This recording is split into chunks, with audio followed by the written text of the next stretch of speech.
Hello, my wonderful, beautiful friends, guys. Welcome back to r/EntitledPeople, where people truly believe it's all about them and no one else matters. And in today's episode, it's a wild one, guys. We've got psycho Karens who are overstepping boundaries. We're talking psycho mother-in-laws, psycho grandparents, people getting arrested in restaurants, and one OP shares multiple reasons why they're no longer in contact with their mom. You've got to hear how wild it is. I hope you enjoy the stories today. Don't shake your heads too hard. And as always, you can send or link your post to this email right here. Let's dive in. So my family wanted me to share this story. This took place a couple of years ago, and it was my birthday. I was turning 35 years old, so not a kid, but family still wanted to get together for me. We had recently visited my mother, who lives out of state, and I hadn't been around for my birthday for about 15 years. Now, it wasn't anything big. I think I was actually grilling salmon and veggies, and then we were going to have cake.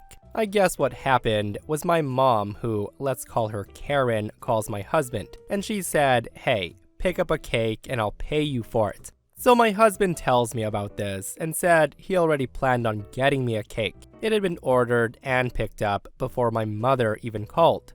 So I guess my husband told her he had a cake taken care of and not to worry about it. Well, a thing about my mother is it's never a good idea to take anything away from her. She gets to run things.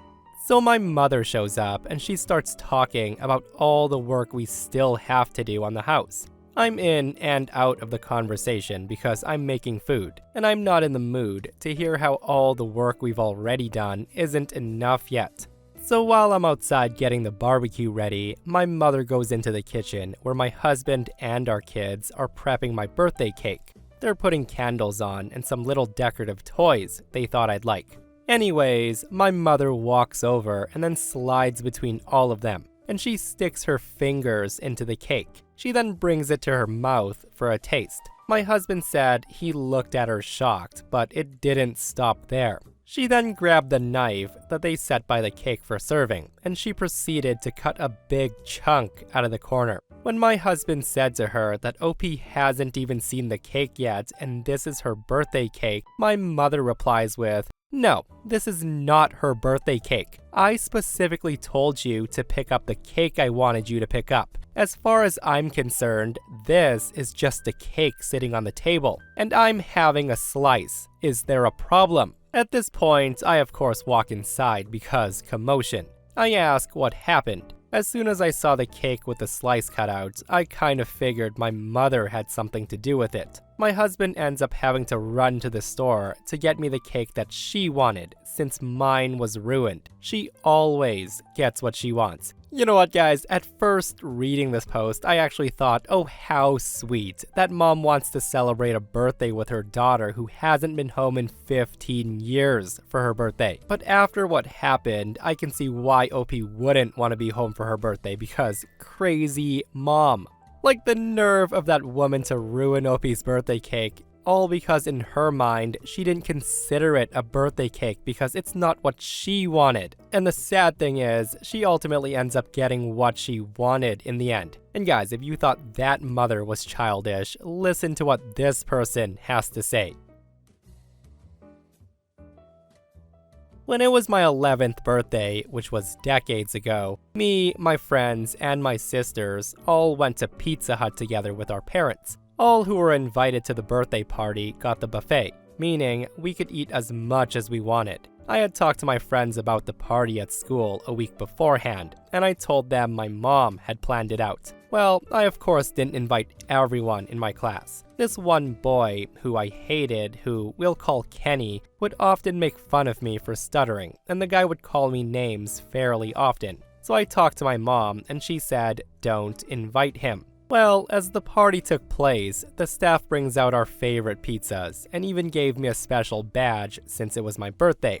While me and my friends were eating, that troll of a son comes into the restaurant with his mom. They see us, and they head straight towards our privately booked table, confronting my mom. The mom says, "Why was my son not invited to your kid's birthday?" She was practically growling at my mom, getting right in her face. My mom, shocked, said, "Well, your son doesn't play nice with the others, so he wasn't invited. It's as simple as that. Now please go." That's when the woman screams at my mom and says, "You're an awful mother, you know that? And your daughter doesn't deserve to have a party if my son's not invited." It's at this point the manager's called out, and Karen's told to either go to another table or to make an order or to leave. Karen then starts screaming at the staff that she'll leave when she wants to. She's getting heated in this moment. She's totally red in the face. As this is happening, the staff in the back bring out a chocolate birthday cake with little stars and silver sweet things on it and a number 11 candle sitting on top. Both numbers lit up by tiny flames. Well, Karen, seeing the cake, runs to the staff and then smacks the cake from the tray in the poor lady's hands, sending it splattering onto the floor. As soon as I saw that, I effing cried. I screamed so hard that my throat hurt, and we all just stared in disbelief, and my dad literally wanted to fight her. The police were called, and Karen was dragged out, along with her son, who watched on as the chaos happened. Now, I don't know exactly what happened, but the manager told us that her family was never welcome back. The manager also told us the buffet would be free as compensation. I also got a special pink cola glass as a gift before I left, as they were a promotional item for customers at the time. And she wonders why her son wasn't invited, right? Like, if he's anything like mom, which he might be, I bet that boy's just super unpleasant and entitled at school. Which does make me sad. Like, teach your kids better and to be better humans, and they won't be excluded from birthday parties, and you won't go to jail. Simple as that. So here's a bit of backstory. My grandma, Dad's mom, who we'll call Karen, was obsessed with me from the moment I was born. I spent about 80% of my childhood with her, and we were really close my whole life. I thought of her as a mother figure, not because I didn't have a real mom, but because this entitled woman manipulated my father so well, to the point where she basically controlled our household. My mom's hands were tied with the situation. So that said, this story takes place February, about 3 years ago, when my son was 3 years old. My husband and I were on vacation visiting Grandma Karen in Florida, where they live for 6 months out of the year. So the plan was to stay with Karen for 5 days, and then stay with my mother-in-law for 5 days in a nearby town, and then stay with Karen again the last night before the flight home. So we get to Grandma Karen's place and everything's fine. We're happy to see everyone and we're having a good time. Now, it's important to mention that my husband and I are both pretty strict with our parenting style. We expect our kid to be polite, use an indoor voice, and listen to instruction. Obviously, the occasional meltdown does happen, but it's nothing we can't handle. Meltdowns are way more common when Grandma Karen's around. We ask Karen to not give the kid sugar before dinner, and she'll say something like, "Oh, it's just a lollipop." We tell her to not buy toys at every store we go into, and she would say something like, "You're so mean. I didn't raise you to treat your kid like this. Be a better mom. He's a good boy. Give him what he wants." And seriously, it's so hard to even go grocery shopping with my son and her. We tell Karen she can't let the kid have temper tantrums without some kind of discipline, which is usually a timeout, and she'll say, "He's just a little boy. You need to hug him. You're so mean to him, punishing him like this." You get the picture. But this was vacation, so I did lighten up a bit. She wanted my son to sleep in her bed that handful of days too, so whatever, that's fine with me. So anyways, we're at a massive indoor flea market, and we agreed to let Karen buy some toys and things for my son. At this point, we're all getting hungry and tired, so my husband volunteers to run our things to the car for us while we order food and find a table. The very moment my husband's out of sight, my son has a tantrum because he wants a toy that he sees on the way to the food area.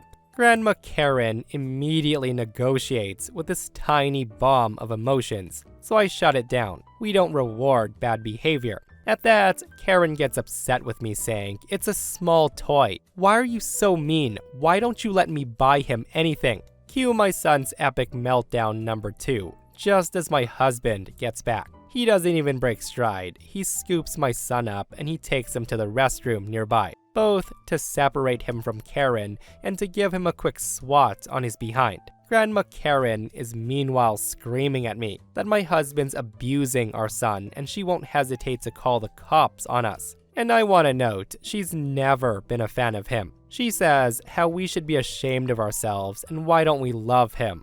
Anyways, things cool down when my son and husband emerge from the bathroom. They have smiles on their faces and my son's hugging him around the neck. They had a little talk and everyone seems happy. So we eat lunch and then go home. The rest of our time with them is fun and it passes without incident. Well, the very day we go to my husband's mom, I get a call from my dad. I don't think anything of it, especially since he doesn't speak to Karen after leaving the family business. Well, my dad screams at me for letting my husband abuse our son and for yelling at Karen. And I'm not kidding, he really tore me a new one to the point that I was crying. He said that Grandma Karen told him that my son has black and blue marks all over him from my husband. I explained everything that happened and seemed to have smoothed things over, but boy was I livid. I knew I had to go back with Karen a few days later, so the day comes when we need to go back. Grandma Karen and Grandpa are meeting us at the rental car return at the airport, so they can drive us back to their place. I text her on the way back to them, which was a 2-hour drive, to let her know that I would like my son to sleep in my bed the last night of our vacation. I'm his mom, and I get to decide these kinds of things, right? Wrong. It's 2 hours of why don't you love me anymore? Why are you doing this to me? Why are you trying to hurt me? She even went as far as to say, that bastard husband of yours told you to do this to me, didn't he? And that only increased how angry I was. I just turned my phone off and prepared for our arrival at 7 p.m. And it was way worse than I expected. She corners me when we got there by leaning over the front seat while I was installing my son's car seat, and she berates me with the same questions she texted. I just calmly and sweetly told her that I just want to spend the last night of my only vacation cuddling with my little boy. She just continued to berate and pester me until I finally told her that my dad told me the lie she tried to spread, and I was fed up. She then looks at me in the eye and she said, "You wouldn't obey me, so I told everyone. I want them to take your son away from you." It's at that moment I yelled for my husband to get our bags, we're not staying.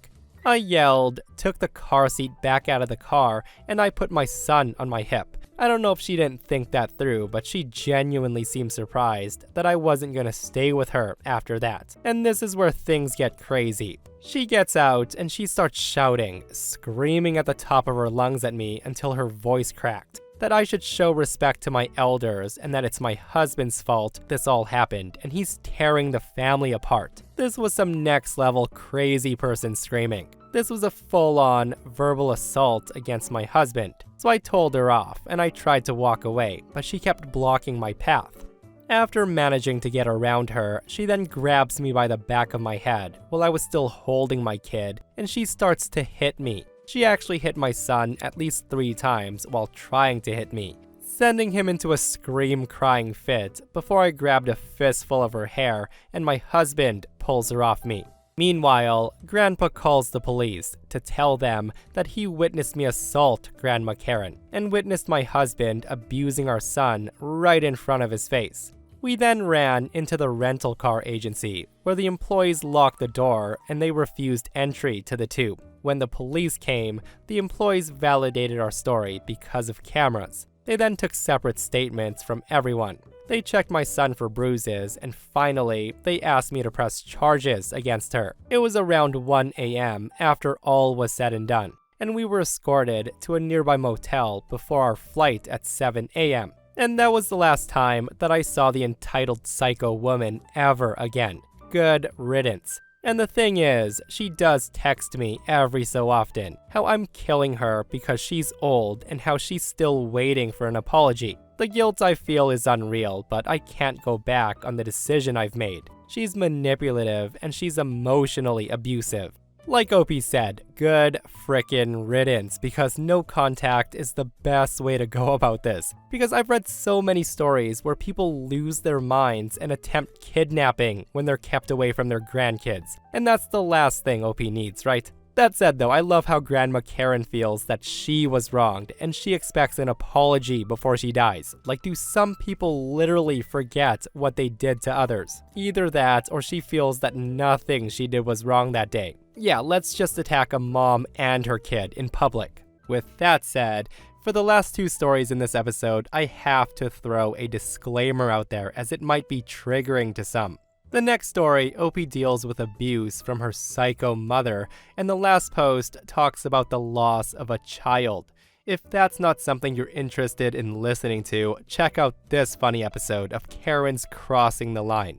If that's not something that bothers you, get ready for these two wild posts. So my mother is your typical psycho entitled mother. I cut contact with her years ago, and I no longer speak to her. And when people find out I don't speak to her, a lot of them will tell me to give her a second chance, because you only have one mom. And to that, I always roll my eyes, because no one knows what she's like, nor what she's done to me. Well, here's a list of reasons why that'll never happen. And it's in sections, so it's easier for you to read. Number 1. My mom played favorites and she destroyed my belongings at age 6. I first noticed that my mom was playing favorites when I was 6 years old, during Christmas 1996. My little sister, who's 3 years younger, got all the big presents, and I got a few cheap bracelets and an ornament. My dad also bought us rollerblades for Christmas that year, and the next day, we were outside trying them out. My sister, who was 3 at the time, fell over, and she hit her head and began crying. That's when my mom comes out of the house, and she began screaming at me, saying I pushed her, which I didn't.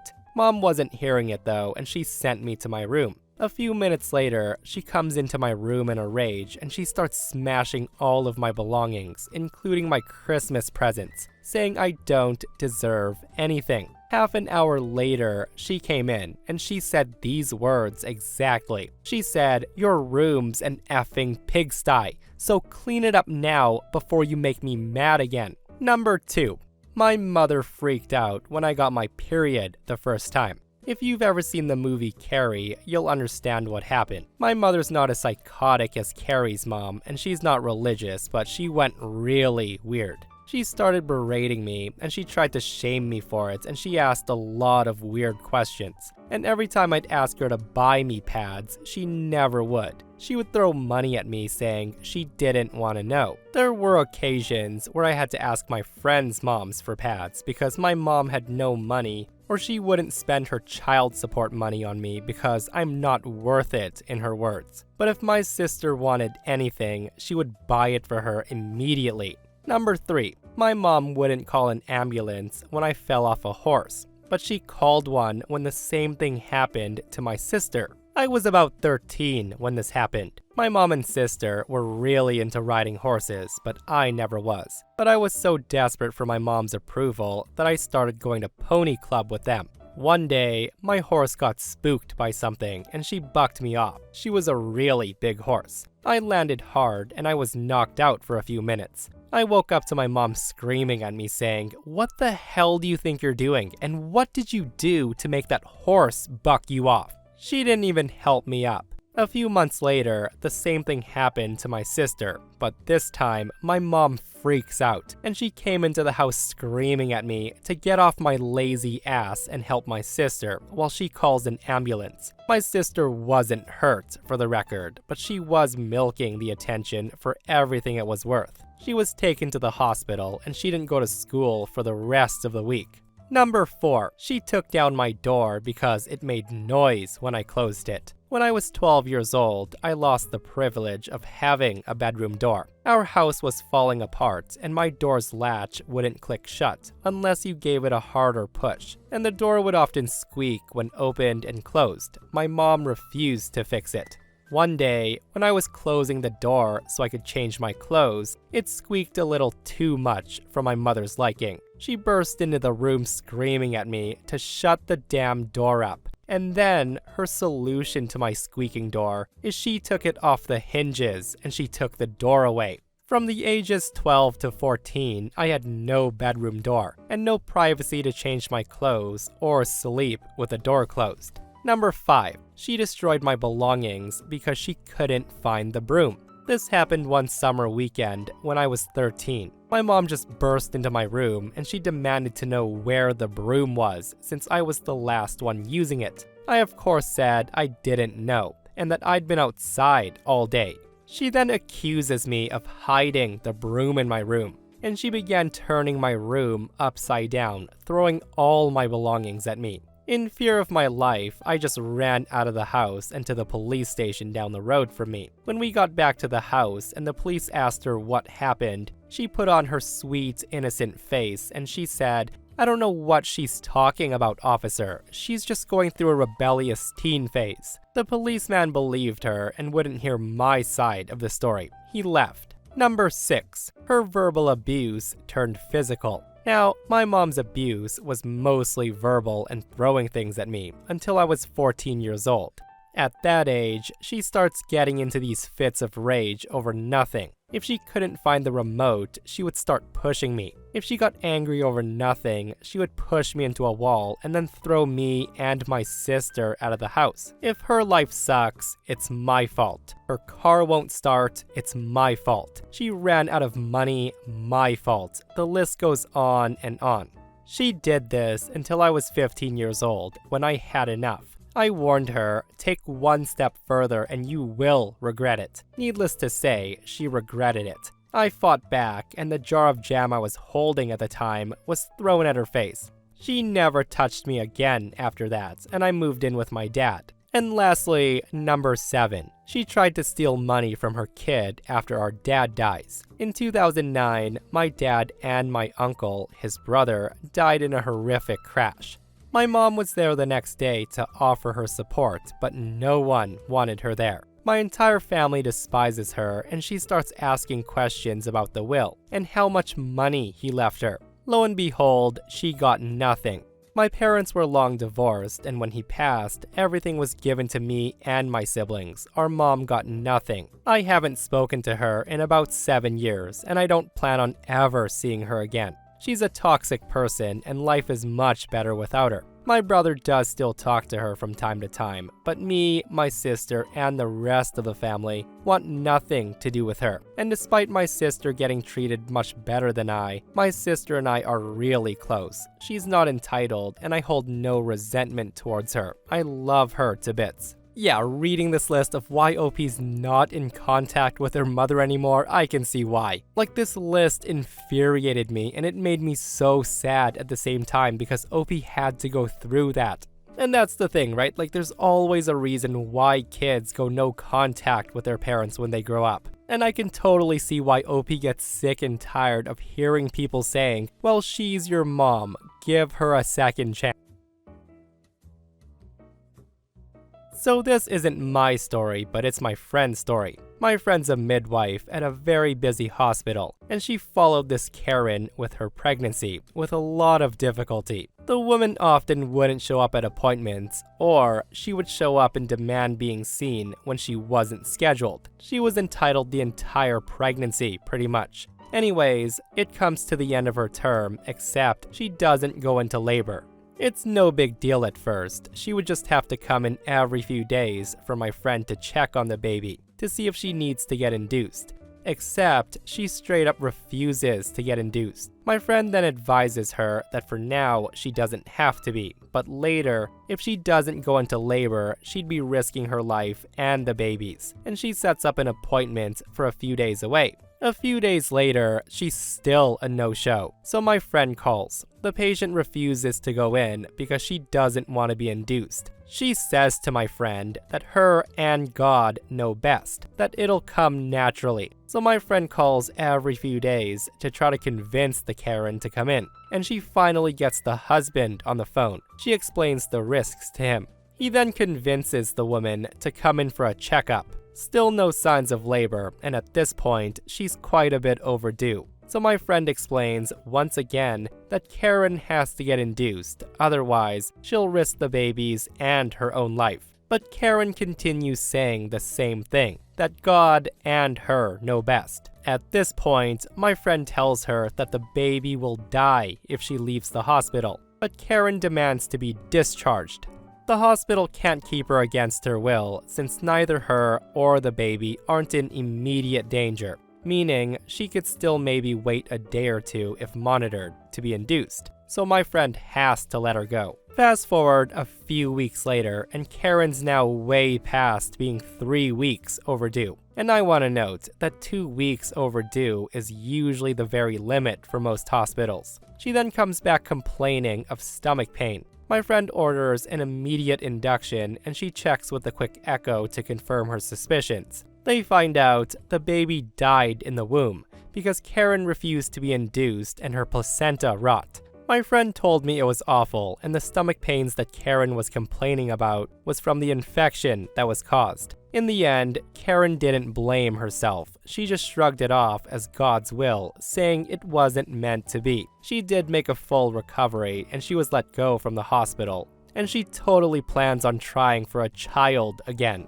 That is absolutely insane to me. Like, people are just so irresponsible. And I really hope that if she did try for another, that she successfully delivered the baby. Like, what an unfortunate and sad thing that happened. And seriously, I always thought that babies just came out when they were ready. Like, you always see those movies where the water breaks and everyone's freaking out, right? Because baby's coming right away. Again, I had no idea it could be like this, and that is so freaking sad what happened. And listen, I don't want to get too much into people's personal beliefs and whatnot, but I will share this top comment that has over 4,000 upvotes. This person says, "I hate it when ignorant people cite God's will. God's will was the knowledge and training the doctors and hospital staff have to help their patients. God's will was that lady trusting the doctors who, using God's will, would have successfully delivered the baby alive and healthy." It's like the old story of the flood victim who refused help from people in boats, a helicopter, etc. and died, and then asked why God didn't help him. That's when God told him he sent boats and a helicopter. Why didn't the guy go with him? God helps doctors and nurses educate themselves and learn about medicine so they can help us. Guys, let me know your thoughts. Leave your comments down below. And that, my friends, brings us to another end of our entitled people. Guys, I hope you enjoyed today's stories. If you did, hit that thumbs up. And if you're not subscribed, consider subscribing so you don't miss these crazy, crazy stories. And if you missed the last episode on the channel, it's an r/malicious compliance episode, where psycho Karens are getting taught lessons they'll never forget. Guys, go check it out if you haven't, and myself and Stevie Boy will see you guys in the next one. We love you.